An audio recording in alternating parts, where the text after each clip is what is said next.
لە هەرجێکە بینەرانی گەلی کوردستان سڵایمەتان لێ بە خۆشحاڵەمە میێوارش بەرنامەی گەرما و گەرمتان پێشکەش دەکەم. لەگەڵ ئەوەی پرسی هەرێمی کوردستان و عێراق با دەستور دیاری کراوە، بەڵام چەند ساڵێکاوە بگرێت لە ساڵی 2014ەوە پەیوەندیەکانی هەرێمی کوردستان و عێراق بەرەو چەقبەستن ڕۆیشتووە. پرسیارەکە ئەوەیە کە ئێستا هەرێمی کوردستان و حکوومەتی عێراقی دایان هەوێ ڕێکەون. هەندێک پرس هەیە چۆن ئەتواندرێت ئیدارە بدێ، هەندێک بەرژەوەندی هەیە هاوبەشە لە نێوان هەرێمی کوردستان و عێراقدا. ئایا تا ئەو کاتەی کە هەرێمی کوردستان و عێراق ڕێک دەکەون ئەمانە با هەڵپەسێرداوی ئەمێننەوە،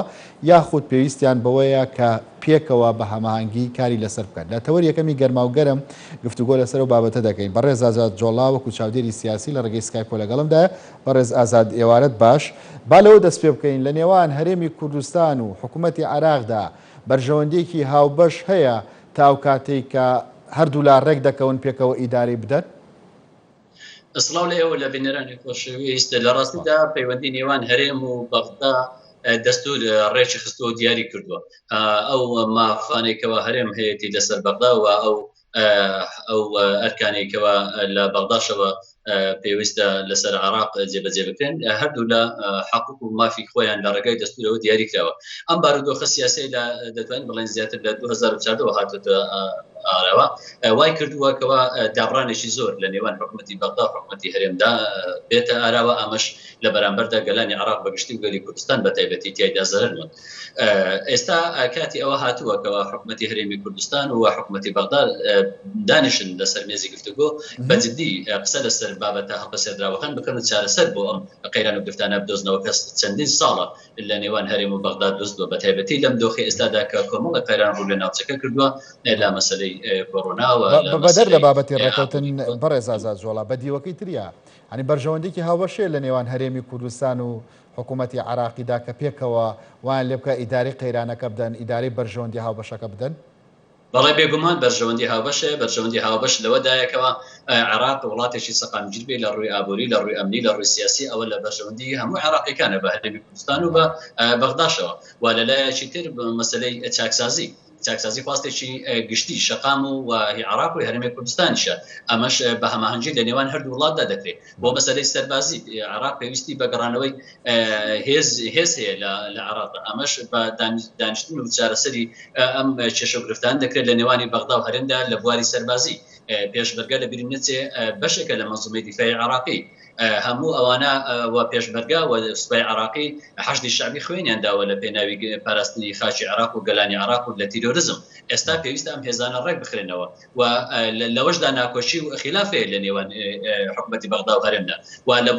لە بواری نەوت. تا ئێستا قانونی نەوت و غاز لە عێراق دەرنەچووە. ئەمەش بۆتەوەی گرفت لێک حاڵی نەبوون یان دروستبوونی گرفت لە نێوان هەرێم و بەغدا. بۆ ئەمەش پێویستە هەم ڕێکەوتن بکرێ و هەم یاسای لە پەرلەمان عێراقەوە یاسای نەوت و گاز دەربچێت. خاڵێکێتر مەسەلەی ئەمنی ئێستا لە عێراق و لە هەرێمی کوردستان دەتوانین بڵێن بارودۆخێکی ئەمنی خراپ هەیە لە تیرۆریست موجودة وزمینەی لەبارە بۆ ئەوەی جارێکی تر داعش و گروپی هاوشێوەی داعش دووبارە سەر هەڵدەنەوە ئەمەش ئەمنیەتی هەرێمی کوردستان و بەغداش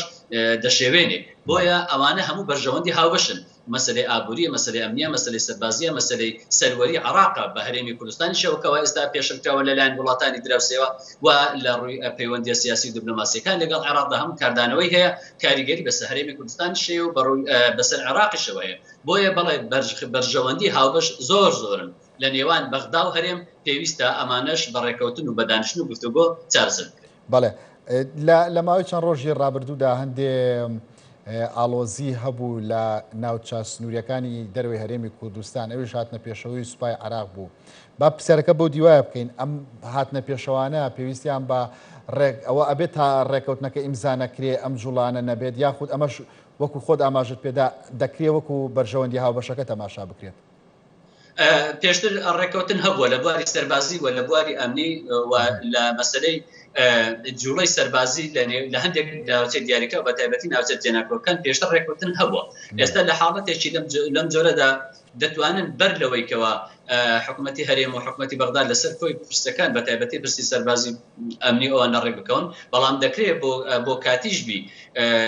حکوومەتی عراق لەگەڵ حکوومەتی هەرێم لە بوارێک یان لە ناوچەیەکی دیاریکراو بە یەکەوە ئۆپراسیۆنی سەربازی ئەنجام بدەن و کار و چالاکی ئەمنی ئەنجام بدەن بۆ پاراستنی خەڵکی سیڤیل لە ناوچەکەدا ئەمە خاڵک بەڵام ئەوەی کە گرینگە ئەو پرسە هەڵپە سێردراوانەی کەەوە هەیە بۆ ئەوەی بە چارەسەرێکی ڕیژەیی بگا بۆ ئەوەی دووبارە ئەم کێشە گرفتانە دروست نەبنەوە لە نێوان هەرێم و بەغدادا پێویست بەوە دەکات کۆی پرسەکان بە ڕێگەیەکی تۆکمە دابڕێژرێ و پێویستە گفتوگۆی لەسەر بکرێ و لە ڕێگەی دەستور و هەندێکیان لە یاسای بۆ دەرچێت لە پەرلەمانەوە چارەسەر بکرێ بەڵام ئەوەی لە ئێستادا هەیە جوڵەی هەندێک هێزی سەربازی عراقی لە هەندێک ناوچەی جێناکۆک و تیرۆرکردنی خەڵک و جۆڵی داعش لەو ناوچانە ئەمە دەرکەوت لە ڕابردوودا کە هێزی پێشمەرگەی کوردستان ناوچە جێناکۆکانی جێهێشتووە و هێزی عراقی هاتوتەوێ دەرکەوتکەوە هێزی عراقی بەتەنها ناتوانێت ئەم ناوچانە بپارێزێ بۆیە پێویست بەوە دەکا هاپاری و هەماهەنگی هەبی لە نێوان هێزی پێشمەرگەی کوردستان و هێزی سوپای عراقی و لەلایەن هێزە ئەمنیەکانی هەرێمی کوردستان و هێزە ئەمنیەکانی عراقی بۆ پاراستنی خەڵکی ناوچەکە لە تیرۆر ئەمە بینیمە لە ڕابردوودا بەڵام ئەمە دەتوانین بڵێن بە شێوەیەکی کاتیە ڕەنگە ئەم ئۆپراسیۆنە ئەنجام بدرێت ڕەنگە لە شوێنێکی تر یان ڕەنگە دووبارە بێتەوە بۆیە پێویست بەوە دەکات ئەو پرسە هەڵپە سێردراوەکانی بینی بەغدا و هەرێم بە شێوەیەکی ڕیشەیی چارەسەر بکرێنە بە شێوەیەکی کات. بەڵێ ئێستا کە باز لە ڕێکەوت نەکرێت لە نێوان هەرێمی کوردستان و حکوومەتی عراقیە تا ئێستا نەگەشتنە دوایین هەنگاوی ڕێکەوتن پرسیارەکە ئەوەیە ڕێک نەکەوتن کاریگەری لەسەر ئیدارەدانی ئەو مەلەفانە هەبووە؟ ئەوەی دەتوانی بڵێن 4 جار تا ئێستا وەفدی هەرێمی کوردستان بە سەرۆکایەتی جەنابی کاقوبات چوون بۆ چوونە بەغدا و گفتوگۆیان کردو دانیشتنیان کردووە لەسەر ئاستی باڵا و لە ئاستی فەنیش دانیشتن کراوە زیاتر سەردانەکان تەرکیز بە گفتوگۆکان زیاتر تەرکیز بە لەسەر مەسەلەی بودجە و نەوت و لەسەر مەسەلەی داهات و بودجە و نەوت وا خاڵە سنووریەکانیش ئەمە بەشێکە لە کێشە هەڵپەسێردراوەکانی نێوان هەرێم و بەغدا کۆی کێشەکە نیە ئێمە کۆمەڵێک کێشەمان هەیە لەگەڵ بەغدا کە بە چارەسەر نەکراوی ماونێتەوە بەڵام ئەوەی کەوا ئێستا حکوومەتی هەرێمی کوردستان تا ئێستا کە وەفدی ئامادە کردو وەفدەکان دەچن و ڕەنگە لە داهاتوو نزیکیدا وەفدەکە دیسان بچێتەوە بەغدا زیاتر ئەم وەفدا بۆ پرسی یەکلاکردنەوەی پرسی نەوت و بودجە و موچە بووە لە ڕاستیدا کەمتر باز لە مەسەلەی پێشمەرگە و ئەمنی کراوە کەمتر باز لە مەسەلەی هێزی ئەمنی ناوخۆ کراوە یان لە مەسەلەی ئێستحقاقی پێشمەرگە کراوە و کەمتر لەسە مادەی 140 و ناوچە جێناکۆ کەمتر باز لەسەر مەسەلە کراوە لە کاتێکدا ئەوانش کێشە و گرفتی قوڵن و گرینگن سەبارەت بە هەرێمی کوردستاندا بەڵام لە هەمویان کاریگەرتر و گرنگتر ئەوەی لە ماوەی ڕابردوودا بەهۆی مەسەلەی قەیرانی دارایی بوو کەوا حکوومەتی هەرێم پرسیارەکەی من بۆ دووە بوو ڕێک نەکەوتنی هەرێمی کوردستان و عراق کاریگەری لەسەر ئەو مەلەفە هاوبەشانە هەبووە و بەرژەوەندی هاوبەشانە هەبووە کە بەبێ ڕێکەوتنیش ئەبووایە کاری لەسەر بکرایە بەڵێ ئەگەر حکوومەتی هەرێمی کوردستان و حکوومەتی عراق لە مەلەفی نەوت و گاز و لە مەسلەی بودجە و موچە بگەیشت بەنایەک بێگومان ڕێخۆشکەر دەبوو بۆ ئەوەی جارێکی تر و بە مەلەفێکی تریش دیسان دانیشتن بکرێ یاخود ڕێخۆشکەر دەبوو بەوەی کەوە حکوومەتی عراق زیاتر دەرگا بکاتەوە بۆ گفتوگۆ لەسەر کۆی کێشەکان و حکوومەتی هەرێمیش پێویستی بەوە دەکا لە ناو خۆی ماڵی خۆی ڕێکاتەوە و هەم لە ڕووی سیاسیەوە هەم لە ڕووی ئیداریەوە حکوومەتی هەرێمی کوردستان هەندێک لەو بابەتانە بابەتی سیاسینە پێویست بەوە دەکا لایەنە سیاسیەکان کۆک بن بە ئەجندایەکی نەتەوەی نیشتیمانیانە لەسەر بنامای دەستور بچن گفتوگۆ لەگەڵ بەغدا بکەن لەسەر پرسەکانی تر چۆن ئێستاکە ئەم وەفدای حکوومەتی هەرێم کە لە بەغدا چەندین جار چووە وەفدی حکوومەتی هەرێمە بەڵام ڕێک پرسەکە پرسێکی نەوت و گاز و بودجە و موچەیە واتە بابەتێکی داراییە کەمتر پێویستە بە مەسەلەی سیاسیەوە بۆیە تەنها تەرکیز لەسەر ئەو مەسەلە کراوە بەڵێ ئەگەر حکوومەتی هەرێم لەگەڵ حکوومەتی بەغدا ڕێک بکەون زۆر کێشەی ترمان چارەسەر دەبی بۆ نمونە دەتوانن هاوکاری و هەماهەنگی بکەن بۆ مەسەلەی سەربازی لە ناوچە جێناکۆکەکان لە مەسەلەی ئەمنی لە ناوچە جێناکۆکان کە ڕۆژانەوە خەڵک تیرۆر دەکرێت دەغڵدانی خەڵک دەسووتێنرێ و کورد دەردەکرێت و تعریب دەستی پێکردووە ئەوانە هەموو بەشێکن خۆ لەو کێشانێکەوە لە بینی هەرێم و بەغدا هەن ئەمانش پێویستیان بە دانیشتن هەیە جا ئەگەر مەسەلەی بودجە و نەوت و موچە چارەسەر بکرابووایە کە مەسەلەشی زۆر ئانیە و خەڵک زۆر گرفتارە بەمەوە ڕێخۆشکەر دەبوو بۆ دانیشتەکانی تر و بە دڵنیایەوە ئەوانی تریشی بەدوادا دەهات چونکە هەموو ئەو پرس و چارەسەرانە هەمویان پێویست بەوە دەکەن بێگومان بە دانیشتن چارەسەر بکرێ ڕەنگە لە داهاتوودا حکوومەتی هەرێمی کوردستان ئەگەر حکوومەتی هەرێمی کوردستان نێوماڵی خۆی ڕێکخاتەوە لە ڕووی ئیداریەوە و لە قەیرانە ئەو قەیرانە سیاسەت چەقپەستوێی هەرێم کۆتایی پێبێ ڕەنگە حکوومەتی عێراقیش ئێستا هەنگاو بە هەنگاو هەوڵی داوە بۆ چارەسەرکردنی ئەو گرفتانەی کە پێشتر هەبووە لە ڕاستیدا حکوومەتی بەغدا پێشتر حکوومەتێک بووە دەتوانین بڵێن تۆزێک پەرش و بڵاو بووە یاخود نەیتوانیوە بە ئاسانی بڕیار دەربکە کابینەکەی کازمی جیاوازی لەگەڵ کابینەکانی تر ئەوەیە دەتوانین بڵێن کابینەیەکی بەجوڵەترە کابینەیەکە پڕبڕیارە کابینەیەکە کەمتر گوێ لە هۆکارە دەرەچەکان دەگری زیاتر لە بەرژەوەندی گەڕانەوەی قرار و مەرکەز بۆ بەغدا و سیادەی عێراق هەڵسوکەوت دەکات ئەمەش لە بەرژەوەندی هەرێمی کوردستانە واتە حکوومەتی هەرێمی کوردستان دەتوانێت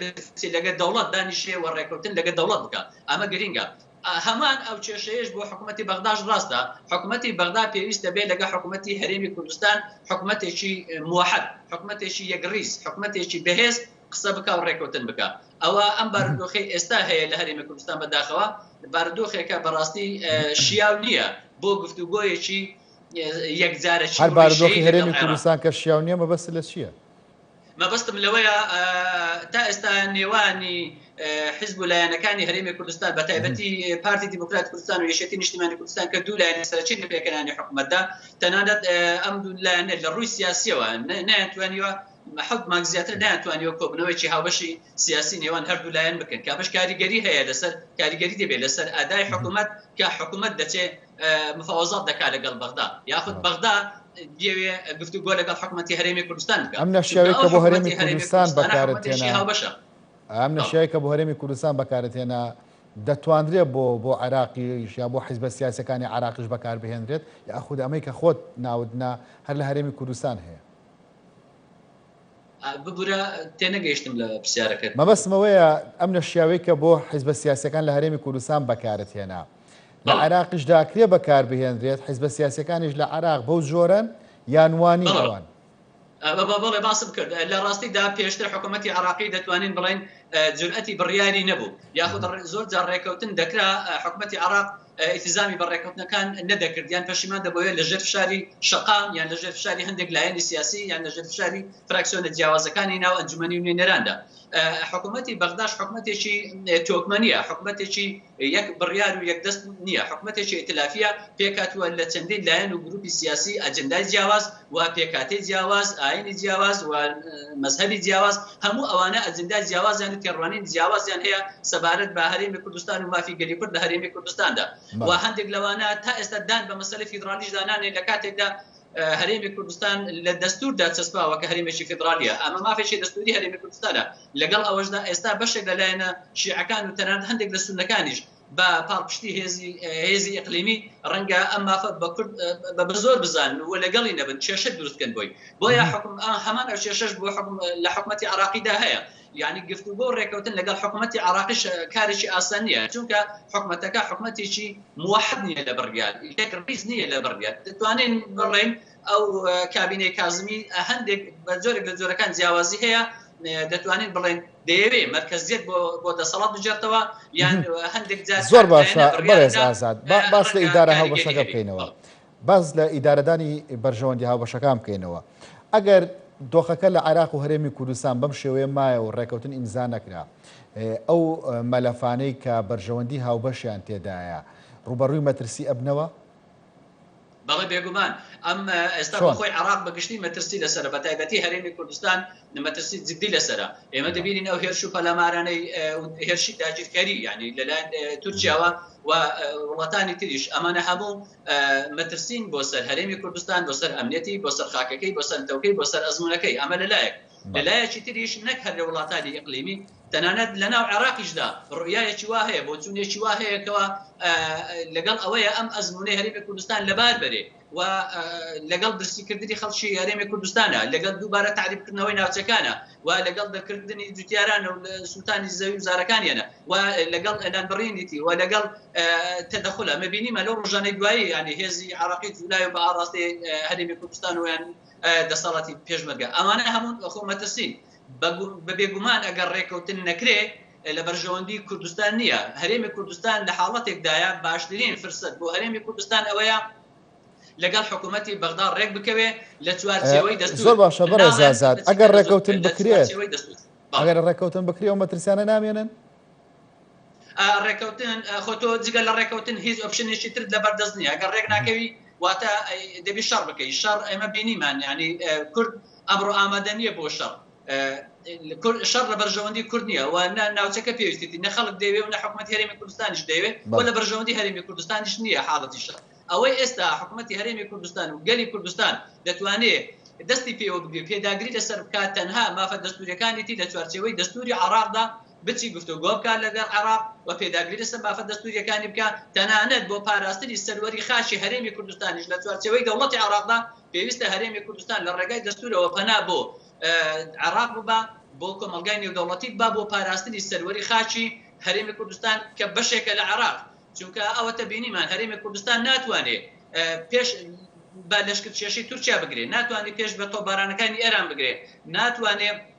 ڕێگە لەو هەموو میت و مخابرات و ئیطلاعاتی کە لەناو هەرێمی کوردستاندا هەیە بگرێت، ناتوانێت ڕێگە لەم هەموو تعریبە بگرێت کە ئێستاکە تەنانەت ئەوەتە لە کەرکووکەوە دەست پێ دەکاو لە ناوچەی بادینان و لە دەشتی نینەوە و تاوەکو ناوچەی دیار لە هەموو ئەوانە بە ئاشکرا ڕۆژانە خەڵک دەردەکرێت و غەدر لە خەڵکی کورد دەکرێت و تیرۆر دەستی پێکردەوە خەڵک دەکوژرێت. هەموو ئەوانە تەنها و تەنها کورد ناتوانێت بە تەنها چارەسەری ئەمانە بکات. لە کاتێکدا ئێمە ئەو لاوچانە لە دەستی خۆمان بوو بەهۆی ڕفراندۆمەوە ئەم بارودۆخانەمان لە قیست و لە دەستمان چوو وە زەرریش باکرد. ئێستا بارودۆخە کاتەوە پێش ئێمە دەبی تەنها وەرەقەی دەستور بەکاربێنین و پابند بین بە دەستور و داوا لە بەغداش بکەن و لە کۆمەلگای نێودەوڵەتیش بکەین دەستور جێبەجێ بکرێ. لەوەشدا ڕەنگە تۆ قسەت بێ وە کۆمەلگای نێودەوڵەتی پشتیوانیت بکە ئەمریکا وڵاتانی تر و ڕەنگە لەم موقیفەشدا حکوومەتی عێراقی موقیفێکی لاوازی هەبی نەتوانێت دەستورەکە ڕەتکاتەوە. بۆیە ئێمە دوو چارەسەرمان لە بەردەمە ئەمڕۆ هەرێمی کوردستان لە هەموو ڕوەکان کە گرێداوی مەسەلەی ئابووری، مەسەلەی ئەمنی، مەسەلەی سەربازی و مەسەلەی پاراستنی دەستکەوتە سیاسیەکەمان کە حکوومەتی هەرێمی کوردستانە ئێمە تەنها دوو وەرقەمان لە دەستدا. ئەویش ئەوەیە نێوماڵی خۆمان لە ڕووی سیاسیەوە وەکو حزبی سیاسی ڕێک خێن و تۆکمەکەین و حکوومەتی هەرێمی کوردستانیش ئاکتیڤ بکەینەوە، شەفافیت هەبێ، گەندەڵی نەهێڵین، حکوومەتێکی چالاک بێ، متمانە بجێڕینەوە لە نێوان هاوڵاتی و حکوومەت بە خیتابێکی یەکگرتووی نیشتیمانیانەوە لە ڕێگای دامەزراوە شەرعیەکانی هەرێمی کوردستانەوە بچێتە بەغدا لەگەڵ دەوڵەت بەڕسمی لەگەڵ لایەنی ڕسمی دەوڵەت گفتوگۆ بکە، ئەم گفتوگۆیانە بکەونە ئاستی ڕێکەوتنەکە دەبێتە وەسیقەیەکی ڕسمی. تۆ دەتوانی پێداگری لەسەر بکەی و کۆمەلگای نێودەوڵەتیش ئەو کاتت بەرگری لە تۆ دەکا و بەغداش ناتوانانی بە ئاسانی لێلا بدا. بەڵام تا ئێستا نە ئێمە نێوماڵی خۆمان ڕێکە، نە حکوومەتی هەرێمی کوردستان ئەو حکوومەتەیە بتوانێت چارەسەری کۆی پرسەکان بکات بەتەنها و نە حکوومەتی عێراقیش تا ئێستا و ئامادە باشەی تێدایە.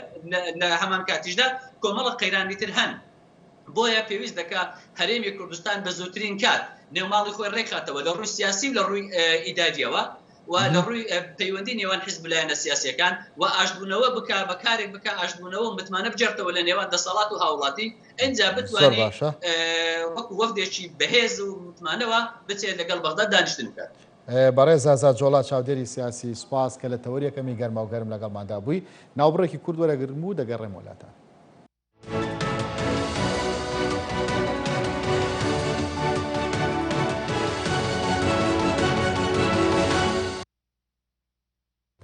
ڕێنمایەکانی وەزارەتی پەروەردە لە کاتی تاقیکردنەوە گشتەکانی پۆلی 12 کۆبوونەوەی قوتابیان و خوێندکاران لە بەردەم هۆڵی تاقیکردنەوەکان یان دەروی قوتابخانەکان لە پێش تاقیکردنەوە و لە دوای تاقیکردنەوە قەدەخەیە. دەبێت قوتابیان و خوێندکاران ماسک ببەستن. گەرشوێنی کراوە هەبوو سێبەر و فێنک بێت باشترە قوتابیان و خوێندکاران لەوێ تاقیکردنەوەکە بکەن بە مەرجێک گونجاو بێت.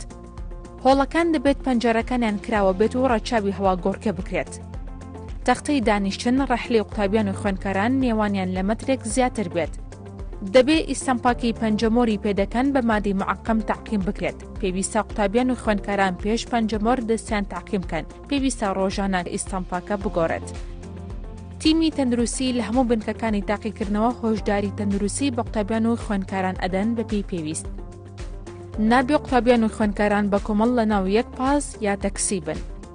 نابێ قوتابیان و خوێندکاران بە هیچ شێوێک پێداویستیەکانی وەک قەڵەم، لاستیکی کوژانەوە، ڕاستە پێداویستیەکانی تر لە نێوان خۆیان ئاڵوگۆڕ بکەن. پێویستە سەرپرشتیار و بەڕێوەبەر، یاریدەدەر و چاودێر و کارمەندی خزمەتگوزاری ماسک و دەستکەش ببەستن.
جارێکتر سڵاوتان لەبێ خۆشەویستان. ئەمڕۆ وەزیری دەرەوەی ئێران محەممەد جەواد زەریف بە سەردانە گەیشتە بەغدا. دوای چەندی دارێک ئەم ئێوارەیە سەردانی هەرێمی کوردستانی کردو بە پێی بەرنامەی کارەکەی لە هەرێمی کوردستانی چەندی دارێک ئەنجامەدات. ئێستا یاخود پاشکەمێکی دیکە کۆنگرەیەکی ڕۆژنامەوانی دەبێت پێدەچێت لەگەڵ سەرۆکی هەرێمی کوردستان بێت. ئەم سەردانە لە چەندین ڕەهەندەوە خوێندنەوەی بۆ دەکرێت. بە تایبەت کە لە چەند ڕۆژی داهاتوودا سەرۆکوەزیرانی عێراق خۆی سەردانی تاران دەکا. هاوکات ئەم سەردانە بۆ هەولێریش لە کاتێکدا کە چەند ڕۆژێک بەر لە ئێستا وەزیری دەرەوەی فەڕەنسا سەردانی هەرێمی کوردستان و هەولێری کرد. بارودۆخی ناوخۆی لە عێراق و لە ئێران بە قۆناغێکی دژواردا دەڕوات. لە هەمان کاتدا هەردوو دەوڵەتدان هەوێ هاریکاری و هەماهەنگی زیاتری یەکتریش بکەن. لە تەوەری دووەمی گەرماوگەرم لەگەڵ بەڕێز بارام مەجید خان چاودێری سیاسی لە ڕێگەی سکایپەوە گفتوگۆ لەسەرم بابەتاکەین. بەڕێز بارام ئێوارەت باش. چ خوێندنەوەیەکتان بۆ سەردانە هەیە بە تایبەت کە وەک دەزانن لە چەند ڕۆژی داهاتوو داواتە بە دیاریکراویش لە ڕۆژی سێشەمەدا مستەفا کازمی سەرۆکوەزیرانی عێراق خۆی سەردانی تارانیش دەکات. بەڵێ ئەم سەردانەی وەزیری دەرەوەی ئێران بۆ عێراق سەردانێکە لە کاتێکە ئەنجامەدرێت کە کازمی لە حکوومەتەکە کە بەڕێوەبردننی حکوومەتێکی کاتی لە عێراقا با بەڕێوە ئێران ئەوێ پەیوەندەکانی خۆی لەگەڵیا تا حدێکی زۆر ئیدارە بە و گرنگیم سەردانە لەوایە کە وەکو عرفێکی دیپلۆماتیک لە عێراقا ئەوانەی کە سەرۆکایەتی حکوومەت لە عێراق بەدەست دەگرن عادەتەن دوو سەردانیان لە بەردەمادێ جارێک گەشتنە تاران و جارێک سەردانی ڕیاز دەکەن و لە سەروبەندی ئەم سەردانەی سەرۆکوەزیرانی عێراق سەرۆکوەزیرانی عێراق بۆ ئەو دوو وڵاتە وەزیری خارجی ئێران ئەمڕۆی بە دەرفەت قۆسۆتەوە هاتووە سەردانی عێراقی کردووە. بەشێک لە چاودێران پێیان وایە ئەم سەردانە لەوانەیە بۆ ناوبژیوانیەکی عێراق بێ لە نێوان ڕیاز و تاران، هەرچەند ئەم ناوبژیوانیە لە زەرفی ئێستایە چ ئەوانەی کە پێیان ئەڵەن کارشناس لە ئێرانە چ ئەوانەی کە نزیکن لە وەزارەتی دەرەوەی ئێران پێیان وایە کاریگەریەکی ئەو تۆی نابێت لەبەرەوەی پەیوەندەکانی ڕیاز و تاران لەژێر کاریگەری پەیوەندەکانی ئێران و ئەمریکایە کە ئێستا لە خراپترین دۆخی خۆیەتی بەڵام هاتنە سەر گرتنە دەستی دەسەڵات لەلایەن کازمیەوە لە مەنتیقەکەیە توانیویەتی کە ململانێ ئیقلیمیەکان لە ناوچەکەیە زەختر بکاتەوە و بەرجەستەتر بکات. تایبەتی ئەوەی کە میدیاکانی ئێرانی ژاماژەی پێدەن کازمی بۆ ناوزە دەکەن کە لە سەرۆکوەزیرەکانی بەڵام من مەبەستی پرسیارەکەمەوە بوو کە سەردانی وەزیری دەرەوەی ئێران بۆ عێراق چ گرنگیەکی هەیە لە کاتێکدا خۆی مستەفا کازمی ئەگەر بچێتە تاران. بڵێ گرنگیەکە لەوایە کە هەندێک پێیان وایە پەیامێکی ئێرانی پێبێ بۆ سعودیە بەڵام ئەمە پێ ناچێت لە ڕاستیەوە نزیک بێ بەڵام ئێران ئێوێ لە نزیکەوە چاودێری بارودۆخی سیاسی لە عێراقا بکات لەبەرەوەی ئەم حکوومەتە تازەیە تا ئێستا کە ئێرانی ناومێت نەکبووە و ئێران خوازیاری ئەوەیە کە پەیوەندەکانی خۆی لەگەڵ حکوومەتی عێراقا بە تێگەیشتن لە هەلومەرج و بارودۆخی اقتصادی اجتماعی و سیاسی عێراقم پەیوەندیانە ئیدارە بە هەمان شێوە بە نسبەت عێراقیشەوە عێراق لەژێر فشارێکی زۆری ئەمریکیەکانە بۆی دووری بکات لە ئێران بەڵام ئەم زەختەی ئەمریکا بۆ سەر عێراق زەختێکە لە چەندی ساڵی ڕابردووە بوونی هەبووە بەڵام هیچێک لە سەرۆک وەزیرەکان نەچوونەتە ژێرباری ئەو زەختەی کە عێراقە بێ دوور بکەوێتەوە لە ئێران ئەمە لەلایەکی ترەوە بە نسبەت عێراقەوە دراوسێتی ئێران مەسلەیەکی گرنگە لەبەروی ئێران تا ئێستا کە بەشێکی وزەی عێراق دابینەکە و هەندێ مەلەفی کە لەژێر زەختی ئەمریکەکانە چارەسەر نەبوو لە بینی ئێران و عێراق هەیە بۆ نمونە و پارانەی کە عێراق قەرزاری ئێرانەکە زیاتر بە 5 میلیارد دلار مەزەندا کە عێراق ناتوانێت و پارانە بە دۆلار بداتەوە ئەمە بەشێکە لەو گرفتانە و هەردوو لە هەم ئێران هەم عێراق سیاسەتێکی نوێیان لە ڕووی ئابووریەوە گرتوۆتە بەر ئەویش کۆنتۆڵکردنی مەنافیزی حدودیە چ بە نسبەت ئێرانەوە مەسەلە گرنگێکی زۆری هەیە بە تایبەتی پەیوەندی لەگەڵ عێراقا ئەم مەنافیزە حدودیانە بۆ ئێران کە ئەتوانێت ئاڵگۆڕی بازرگانی تیا بکات گرنگێکی ئەژگا زۆریان هەیە وەکو منفەزێک بۆ ئێران بۆ ئابووری ئێران لەوە زیاتر خەفە نەبێت و بە نسبەت عێراقیشەوە خۆتان زان دوای بابەتی کۆرۆنا لە دنیایشە سیاسەتی نێودەوڵەتی جوڵەی بازرگانی سیاسی نێودەوڵەتی کەمتر بووەتەوە ئێستا دەوڵەتان زیاتر لە مستەوای لۆکاڵە تەعاملاتی ئیقلیمی زیاتر بەرجەستە بووە ئەمە واکا کە کاظمی وەکو ویستم باسی بکەم لە ناو میدیای ئێرانیا بە سیاسەتمەدارێکی زیرەک کە هیچێک لە سەرۆک وەزیرەکانی پێشووتری عێراق نەیانتوانێت ڕۆڵێکی وا ببینن من خۆم بە شخصی وایە بینم ئێران یارمەتی دەرەبێ بۆ ئەوەی کە لەم سەفرەی جەوادی زەریف کە کردوێتی بۆ تاران بۆ بەرجەستەکردنی ڕۆڵی دیپلۆماسی و منتیقەیی عێراق لە منتیقەکە کە پێ بزانن ئەمە بەڕێز بارام ئەمە بۆ عێراق بۆ هەرێمی کوردستان چ گرنگیەکی بێت لە کاتێکدا کە هاتۆتە هەرێمی کوردستان سەرۆکی هەرێم سەرۆکی حکوومەتی ژەبینە من پێم وایە لە دوا ئەوەی کە ئەو هێرشەی کە کۆماری ئیسلامی ئێران کردێ سەر هەولێر بە تایبەتی هێرشە ساڕوخەیەکە کردوێتی و لە دوا کوژانی سلەمان قاسمی ئەمە گەورەترین سەردانی هەیەتێکی ئێرانیە بۆ هەرێمی کوردستان بەنسبەت هەرێمی کوردستان گرنگی ئەم سەردانن لەوایە کە ئێران وەکو جاران دەتوانێت تەعاملێک لەگەڵ چوارچێوەی هەرێمی کوردستان بکات بە تایبەتی لە ڕووی ئابووریەوە خوازیارەکەم پەیوەندیانیان لەگەڵ هەرێمی کوردستان بەردەوام بێ و لە ڕووی ئەمنیشەوە هەندێک مەلەفاتێ لە بینی هەرێمی کوردستانیش و لە بینی ئێرانیشە بە تایبەتی ئەمە کێشەی ناوچە سنووریەکانمان هەیە ماکرێ باسی لێوە بکرێ بە تایبەتی تۆبارانەی ئەخیری کە لەلایەن کۆماری ئیسلامی ئێران بۆ هەندێک لە ناوچەکانی سەر سنوور کراوە ئەمە مەلەفێکی ئەم نییە کە ئەکرێت لەم دانیشتانەیە باس و گفتگۆی لەسەر بکرێت و لە ڕووی سیاسیشەوە ئێران نەوێ ئەوە بسەلمێنێک وەکو جاری جاران پشتیوانی لە خواستەکانی حکوومەتی هەرێمەکە بەم جغرافیای ئێستایەوە لە بەرەوەی ئێران تاریخیەن لە ماوەی 20 ساڵی ڕابردوو زیاتریش بە نوعێک تعاملی ڕاستەوخۆی سیاسی اقتصادی ئیداری لەگەڵ هەرێمی کوردستان ناکردووە بەڵام من پێم وایە گۆڕانکاریەک لە سیاسەتی کۆماری ئیسلامی ئێران بەگشتی لە ئێران و لە هەرێمی کوردستانیشان بەدیەکەم گۆڕانکاریەکە ئەوەیە مەلەفی عێراقی لە دەست هێزە ئەمنیەکان وا هەز دەکەم کە دێتەوە دەست کارمەندەکانی وەزارەتی دەرەوەی ئێران بە تایبەتی مەلەفی عێراقی پێش کوژانی سلەمان قاسمی لەلایەن شخصی خۆیەوە ئیدارەدرا سێ هەست دەکرێت کە وەزارەتی خارجە ئێوێ زیاتر ئەو مەلەفەی لە عێراقا بگرێتە دەست لە گۆڕانکاریەکی هێواشم پێم وایە لە سیاسەتی ئێران لە مەنتیقەکەیە بەڵێ لە ناوەندە دیپلۆماسیەکانی ئێران گلەیان لە وەزارەتی خارجی ئێران هەیە کە لە ڕووی جوڵەی ئیقلیمیەوە وەزارەتی خارجە تحرکاتی زۆری نەبووە بە تایبەتی لەم کاتەیە کە پێویست بوو ئێران لە ڕووی سیاسەتی ئیقلیمیەوە هەنگاوی زۆر هەڵبنێ بە تایبەتی ئێران زۆر معارضیەوە نابێت کە هەر جوڵەیەکی لەلایەن عێراقەوە بکرێ هەرچەند لە درێژخایەنە لەوانەیە ئەنجامی هەبێ بەڵام لە کورتخایەنە هیچ ئەندامێکی نابێ ئەوەی کە ئێران ڕۆڵی وەسیت عێراق ڕۆڵی وەسیت ببینێ لە بینی ئێران و لە بینی عەرەبستانە ڕۆڵەکە لە ڕووی جوڵەی دیپلۆماسیەوە ئێران بە جوڵەیەکی پەسەندی ئەزانێ بەڵام مەوداکانی چارەسەرکردنی کێشەکانی نێوان ئێران و ڕیازیش تۆزێ دووریەتە بەرچاو. بەڵێ بەڕێز بارام یەکێک لە لێکدانەوەکان ئەوەیە کە لە دوای بوو بەسەرۆک وەزیرانی مستەفا کازمی پێگەی ئێران لە ناو عێراقدا لاواز بوو. ئەم سەردانە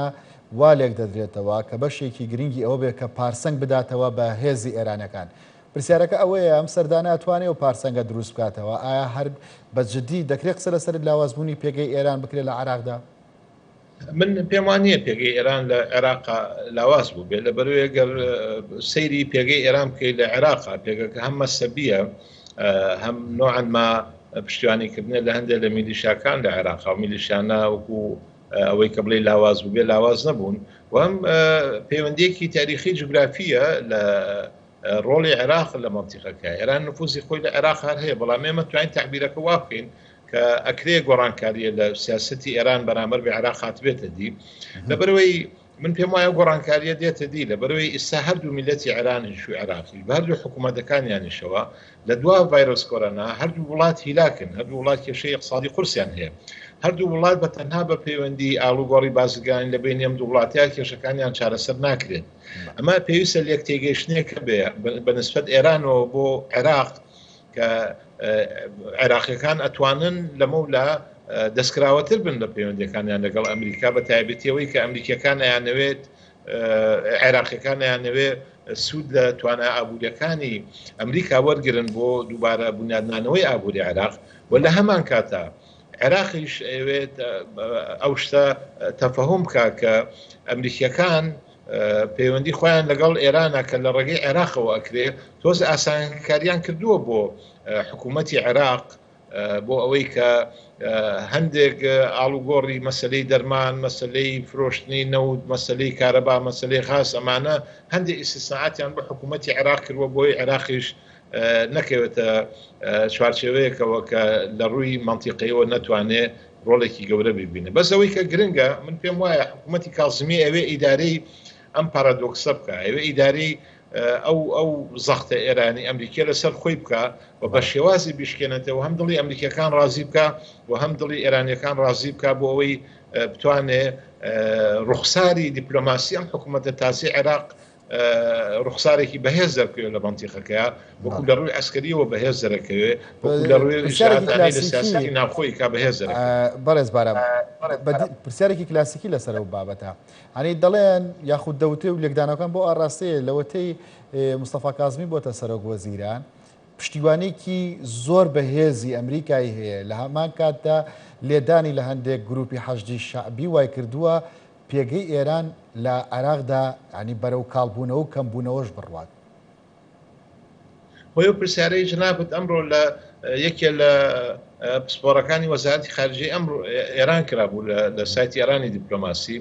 ئەو وای جواب بداتەوە ئەڵێ ئێشتاکە زووە بۆی قەزاوت لەسەر ئەوە بکەین کە ئێران ناومێت بووە لەوەی کە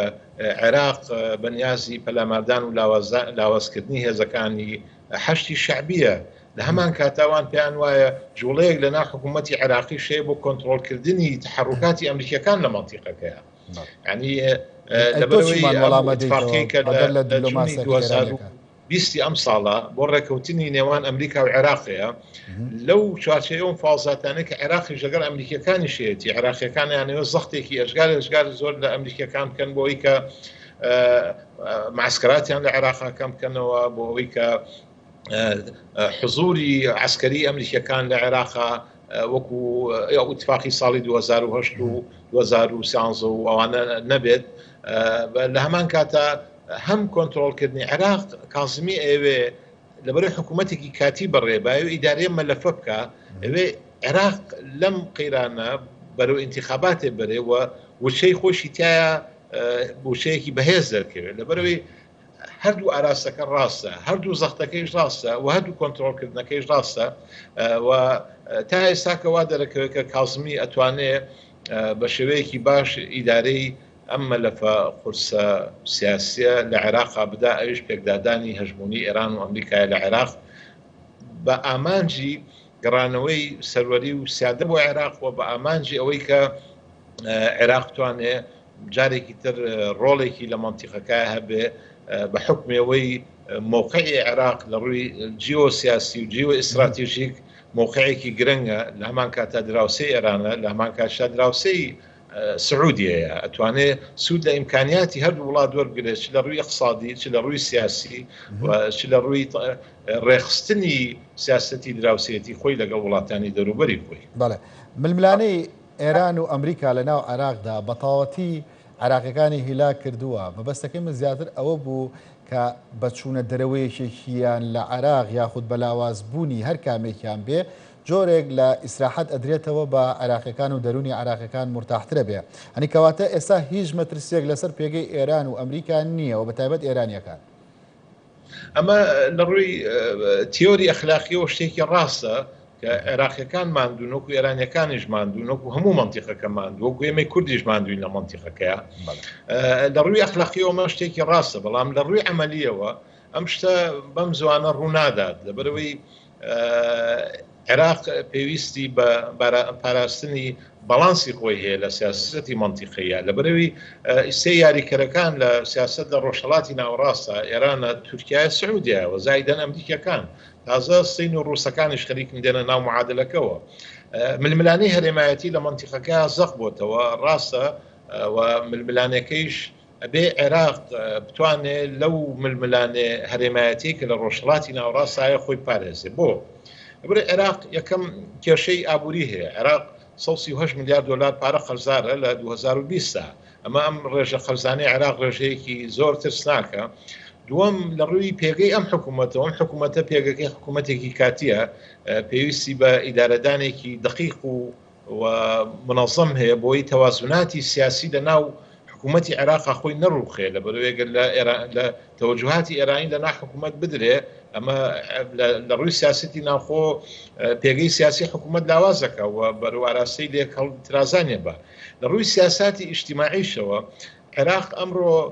بەشێکی زۆر پێشەوەی حکوومەتی کازمی بێتە سەر حکوم مزاهرات دەسەرجادە هەبوو و مەسلەی عاملی صحی هاتوتە ناو مۆزوعەکەەوە مەسلەی کۆرۆنا ڤایرۆسە ینی خدماتی صحی ینی خەڵک هەموو ئەمانە ئەبێت ئەوەی کە حکوومەتی کازمی ورتربی لەم بابەتە بکاتەوە وەزایدەن حکوومەتی کازمی بەنیازی ئەوەی هەیە کە جێشی عێراقی بەقوت بکە و سیاسەتی ئەمنی خۆی بسەپێنێ لە بەروی خۆی لە ئەساسا پیاوێکی ئەمنیە کە خاوەنی حنکەیەکی سیاسی زۆریشە. بەڵێ یەک لەو بابەتانی کە ویست و تمۆحی ئێرانیەکانە بە بەدرێژایی مێژووکاریان بۆ کردووە بابەتی هیلالی شیعیە. ئێستا کە مستەفا کازمی کار بۆ کۆنتڕۆڵکردنی خاڵە سنوورەکانی نێوان عێراق و ئێران دەکا و حەشدی شعبیان لێ دوور دەخات و دژە تیرۆری عراقی دادەنێت دەبێتە ڕێگر یاخود لەمپەر لەبەردەم تەشەنە سندنی یاخود گەشە سندنی هیلالی شیعی و پەڕینەوەیان بۆ سووریا و تاگاتەوە لوبنان و حیزب الله؟ بەڵێ من بە قەناعەتی خۆم سەردەمی ئەم پرسیارە بەسەر چووە لەبەرەوەی استراتیژی نوێ لە مەنتیقەکە حکومەکە بابەتەکە هیلالی شیعی نییە بەتەنیا خەفەکردنی سیاسەتی ئێرانە لە سووریا خەفەکردنی سیاسەتی ئێرانە لە لوبنان و ئێرانیەکان زەختێکی زۆری ئیسرائیلیەکانیان لە سووریا و لە لوبنان لەسەرە حربێکی غێر معلەنی ئیسرائیلی ئێرانی لە مەنتیقەکە هەیە و هەندێ ئاماژە ئەوەمان پێڵێن کە حضوری عسکەری ئێرانیەکان و حضوری مخابراتی ئیسرائیلیەکان ببوورە لە مەنتیقەکە بۆ کۆنتڕۆڵکردنی ئێران تۆزە زەختر بووتەوە لە هەمان کاتایمە کاردانەوەیەکی ڕوون و ئاشکرای ئێران بەرامبەر بەم هێرشانەی ئیسرائیل بە تایبەتیەوەی کە لەسەر سووریا کرێ و گومانیەوەی شیاندێ لەو موسساتانەی لە ئێرانە بە تایبەتی ئەوەی لە نەتەنز ڕوویا و هەندێک لەو ئاگرکەوتنەوانی کە لە ئێران هەیە گومانی ئەوە کرێ کە دەستی ئەمریکیەکانی ئیسرائیلەکانی تابێ بابەتەکە لەوە فراوانترە کە ئێمە لە چوارچەوەیەکی مەسەبیە و گویلالی شیعی سێریەوە بکەین سێ کۆمەڵی استراتیژ لە مەنتیقەکەیە داوێتی بەیەکە ئێرانیەکان چاوەڕوانەیەکی زۆریان هەیە بەوەی کە دەوڵەتی دۆناڵد ترامپ لە هەڵبژاردنەکانە دەرنەچێت لە هەڵبژاردنەکانە دەرنەچێت ئەوە ئومێدێکە گەڕێتەوە بۆ ئێرانیەکان کە جارێکی تر پابندی خۆیان بۆ ئیتفاقێنەوەیەکی لەگەڵ عالم بەستویانە دووبارەی بکەنەوە ئەمە وای کردووە لە سەردەمی ترامپە ڕۆژهەڵاتی ناوەڕاست بێ خاوەن بووە و ململانەی ئەقلیمی کارکتەرەکانی ئەقلیمی بە تایبەتی تورکیا ئێران عەرەبستان زیاتر و زەختر ئەمڕۆ لە ململانەیەکی قورسان لەگەڵ یەکتر لە غیابی سیاسی ئەمریکی لە مەنتیقەکەیە پشتیوانیکردنی ئەمریکیەکان بۆ حکوومەتی عێراقی لە درێژەدانە بە سیاسەتی حکوومەتەکانی پێشوو لەلایەک و لە چوارچێوەی شەڕی دژی داعشایە نەگەوەی کاڵسانەوەی حکوومەتی عێراق وەکۆی کە بیانەوێت دەست بخەنە ژێر ببن بە عەساب و حکوومەتی عێراقی بۆی کاڵزمی لەم حکوومەتەیە سەرکەوتوو بێ لەبەرێ ئەوەی کە چوارچێوەی یاریەکەی نێوان عێراق و ئەمریکا دیاریەکە ئەو ئیتفاقەیە کە لە ئەم ساڵا دەستی پێکردووە بۆ ئەوەی کە ئیتفاقێکی ئیستراتیژی لە بینی عێراق و ئەمریکیەکانە ببەستێ منەمەوێت ئاماژە بە نقطەیەکی گرنگ بم یانی بابەتی عێراق بابەتێکی زۆر ئاڵۆزە ئەمە بابەتێک نییە وەکو ینی جوابی پرسیارێکی ئینگلیزی بە یەس و نە بیدەیتەوە ینی ئەلفوبا نییە لە هەموو ئەلفێکە با هەیە لە هەموو بایەکە جوابی تر هەیە بابەتەکە معقەدە بابەتەکە زۆر لەوە ئاڵۆزترە کە لە قاڵبدانی هەندێک پرسیار ئێمە بتوانین جواب ڕاستەقینەکەمان دەستکەوێت لەبەرەوەی مەلەفی هەم ئێران ئاڵۆزە لە مەنتیقەکە و هەم مەلەفی عێراقی ئاڵۆزە و هەم سەرهەڵدانەوەی دووبارەی تیرۆر لە ڕۆژهەڵاتی ناوەڕاستە مەترسیەکە کە لە چوارچەوەی ئەوەیە ئەمریکیەکان حزۆرێکیان هەیە لە مەنتیقەکەیە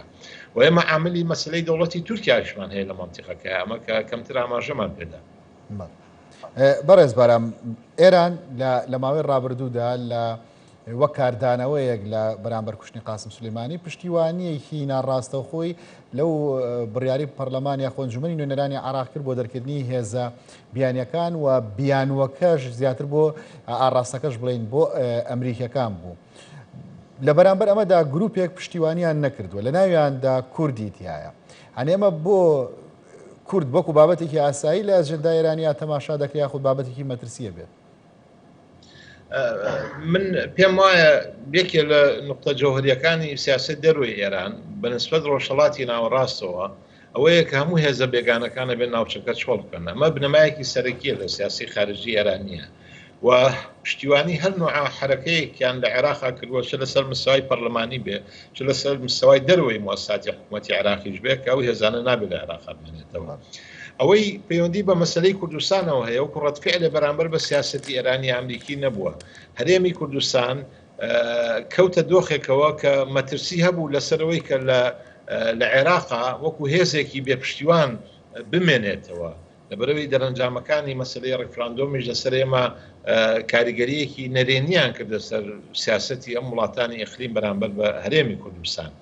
ئەمە خاڵ یەکەم لەبەرەوەی هەرێمی کوردستان پێی وابوو و تا ئێستایشی لەگەڵ بێ پێی وابوو کە هاوپەیمانەتی لەگەڵ ئەمریکیەکان واکە قوارەی سیاسی هەرێم ئەگەر ئەوان مەقاعدی عسکەریان لە هەرێمی کوردستانە هەبێ لە ڕاستیە ئەمە قوارە سیاسەکەی هەرێمی کوردستانە پارێزێ و کاردانەوەی ئێرانیش بەرامبەر بەم سیاسەتی هەرێمی کوردستان و ساڕوخانە بوو کە گرتی هەولێر ئەمە زەنگێکی ئاگدارکردنەوە بوو لەبەرەوەی مەقاعدی پاتریۆتی ئەمریکیەکان لە هەولێر هەبوو ئەمە ئێرانیەکانی تا حدێک ئیزعاج کرد بەوەی کە تەسەوریان نەکرد هەولێر بەو زەخیە بچێتە بەرەیەکەوە کە دژی ئێرانی پێوە دیار بێ بەڵام هێواش ئێرانیەکانیش تەفەهومی و حاڵەتیان کرد کە لەبەرەوەی دۆخی سیاسی عێراق بە شێوەیە بوو هیچ دڵنیاییە بە قەزەی کوردی نەدرا بۆ ئەوی کە کورد بەشێ بێ لە پرۆسە سیاسیەکە کورد پێشەوەی پەلکە پەرلەمانی عێراق بڕیاریدا لە ڕاستیا بڕیارێکی شیعی بوو نە بڕیاری سونە بوو نە بڕیاری کوردیشی تیا بوو علی بابەتەکە کورد نەبوو بەتەنها سونەی عێراقیشی تیا بوو ئەم بڕیارە شیعیە تا ئێستاشی لەگەڵ بێ بە وازحی جێبەجێ نەکرا لە پرۆتۆکۆلا مایەوە لە بەیانێکی سیاسیا مایەوە لەبەرەوەی لەسەر ئەرزی واقع هەم ئەمریکیەکان بوونیان هەیە ئێرانیەکان بوونیان هەیە ئێمە ناتوانین بڵێن کورد زەریبەی ئەوەی داوەکە ئێرانیەکان باجی ئەوە لە کوردستانن کە ئەمان هاوپەیمانی ئەمریکیەکان بوون وەکو چۆن لە عێراقا تەفاهمی ئەوەکەن دەوڵەتی عێراق هاوکاری حکوومەتی ئەمریکا بکە و لە هەرێمی کوردستانیش ئێرانیەکان تەفاهمی ئەوەکەن کە هاوکات نەک لەگەڵ وڵاتی یەکگرتووەکانی ئەمریکا لەگەڵ فەڕەنسیەکان لەگەڵ بەریتانیەکان لەگەڵ وڵاتانی مەنتیقە لەگەڵ عەرەبستان لەگەڵ کەندا و لەگەڵ تورکیا و هەروەها لەگەڵ ئێرانیش پەیوەندی هەبێ ئەمە شتێکی طبیعیە لە سیاست. بەڵێ بەڕێز باران مەجیدخان چاودێری سیاسی سوپاس کە لە گەرمە و گەرم لەگەڵماندا بووی ئێوەش خواتان لەگەڵ.